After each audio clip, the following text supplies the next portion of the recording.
ils appellent ça du travail, moi j'appelle pas ça du travail. Regarde ça. Regarde la dernière, les gauches sont même pas. Les gauches sont même pas. Oh là, vas-y. Regarde.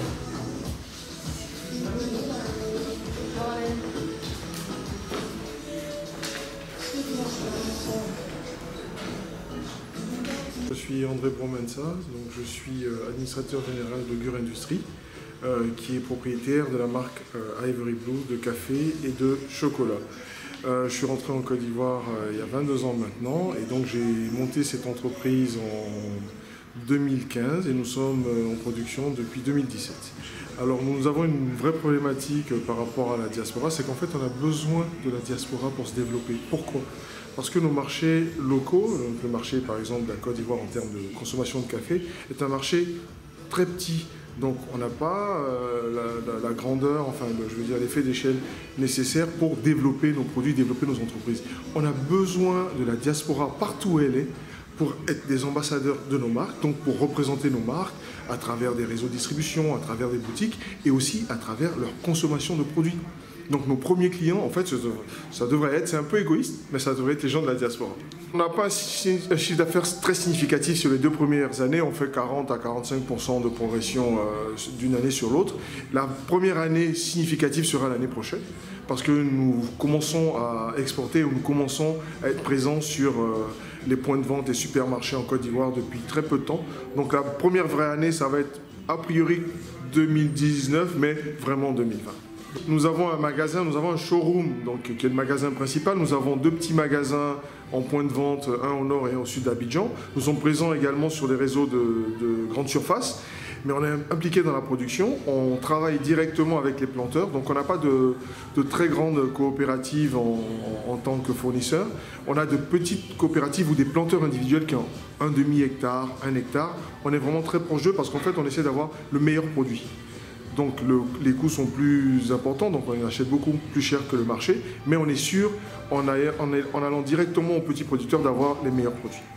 Nous avons 2 produits qui poussent donc en Côte d'Ivoire. Il y a l'Arabusta qui est un hybride entre l'Arabica et le Robusta qui a été développé en 1967 par le président Floroni. Et nous avons le Robusta classique de nos tropiques.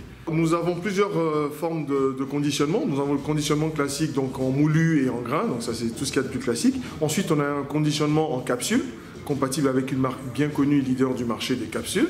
Et nous le faisons en dosette, en infusette, comme du thé, mais en fait c'est du café. Et ce café-là, on l'a en Robusta et en Arabusta. Et en Robusta, on a plusieurs senteurs, enfin plusieurs saveurs.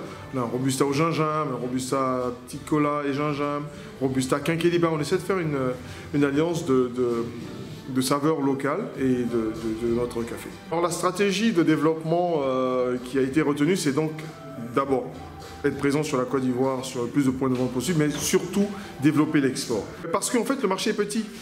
Le marché est petit et il progresse lentement. Nous sommes pour l'instant, nous avons une capacité de produire qui est bien au-dessus du marché et je veux dire, le rythme de progression de conquête du marché est beaucoup trop faible. Alors donc ce qu'on a décidé de faire, c'est d'axer sur notre stratégie sur l'export. Donc on va être présent là très prochainement en Afrique du Sud, qui est un très gros marché, qui est semblable au marché européen. Donc on a déjà un conteneur qui part en Afrique du Sud. Ensuite, on a une stratégie aussi sous-régionale. Donc on va bénéficier de l'UMOA, qui est un grand marché. Donc sur le Mali bientôt, sur le Sénégal on est déjà présent, Togo, Bénin, etc. Donc tout notre espace naturel. Donc il faut qu'on y aille. Et après on a une stratégie sur 2019, à l'export toujours, mais sur les États-Unis dans le cadre de l'AGOA, où on pourrait exporter nos produits sans taxes, sans barrière douanière. C'est un formidable marché. C'est ce que je disais à la diaspora. Surtout, ne bougez pas. Nous sommes égoïstes, nous avons besoin de vous parce que vous êtes nos clients. Il n'est pas concevable qu'aux États-Unis, vous ne consommiez pas de café Ivory ou d'autres cafés made in Côte d'Ivoire si vous êtes ivoirien. Ils sont aussi bons, peut-être meilleurs, ils sont beaucoup moins chers, ils sont traçables, ils sont équitables, ils sont bio.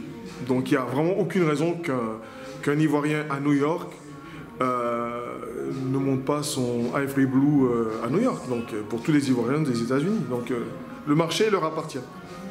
Voilà.